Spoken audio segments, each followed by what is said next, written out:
It is not the things that happen to us, but it's the way that we handle the things that happen to us that make us people of God or not people of God. Amen. Sometimes you go through difficult times and it's tough times, and sometimes people lose it. Say to the guy next to you, you should not lose it. A couple of years ago, I told you before, 8 years more or less ago, 7, 8 years ago, me and my wife went through an extremely difficult time, where I think many other people would have divorced. But we don't believe in that word. And I told her one day, when we look back to this valley, this tough valley of the shadow of death one day, how will we, and I was thinking about that, when we look back, what will we think of our behavior in that valley? Will we think, oh, we maintained a good godly attitude? Or will we lower our heads in shame and say, sha, I don't want to think about it because I did not act in an honorable way? We all go through valleys of difficulty. The valleys, the Bible calls them the valleys of the shadow of evil and death. The valley of the shadow of death. Now, that doesn't mean you die, but you're so close to die and so close to die spiritually, you get tested to your limits. And remember this, a true Christian gets tested at some point in his life, and sometimes more than once, on everything that you believe. And that is where we get purified. It's easy to have a big mouth and to proclaim with your big mouth what you believe and what you stand for, and you can preach. That's why you see, I don't like shouting so much, because I've learned I should not have a big mouth.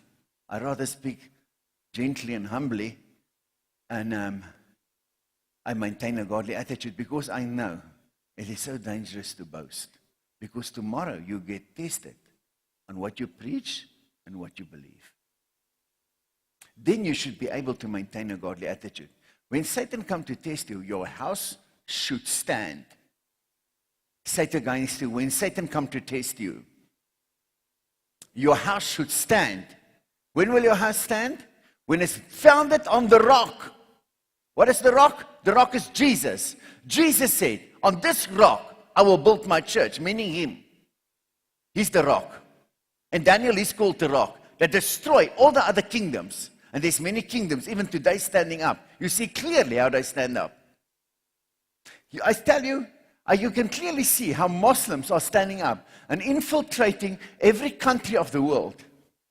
It's an evil kingdom that's almost going to take over the world, but they're not going to succeed, according to the Bible.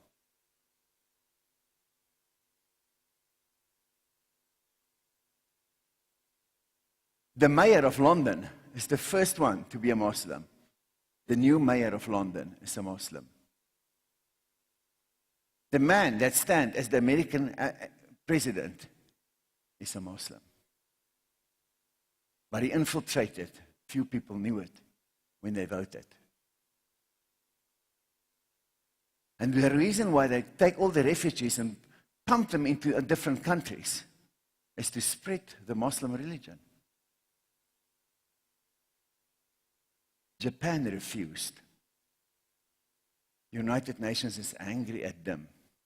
Donald Trump, that wants to take over USA, says that will not happen.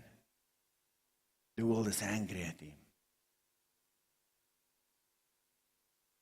You see, the world look for solutions. They fought the Muslims now for quite some time. It costed them a lot of money. They fought Bin Laden, etc., etc. And then when they see we're not going to beat them, they say, okay, let us all then become Muslims. Because if you're an unbeliever, what's the difference? Whether you're a Christian, a religious person, or a Muslim, a religious person, or a Buddhist, what's the difference? Then we don't have to fight them anymore and spend such a lot of money on making war. But they're not going to take over the world. But they almost will. The book of Daniel describes these things. It's a kingdom rising up now. But there's a stronger kingdom that's coming. Again, according to the book of Daniel. But don't worry, all these kingdoms will be destroyed by one kingdom, the rock. Give God a hand. If you look at the statue in the book of Daniel, his feet as of iron and clay. They try to mold something together that cannot be molded together. That's the world.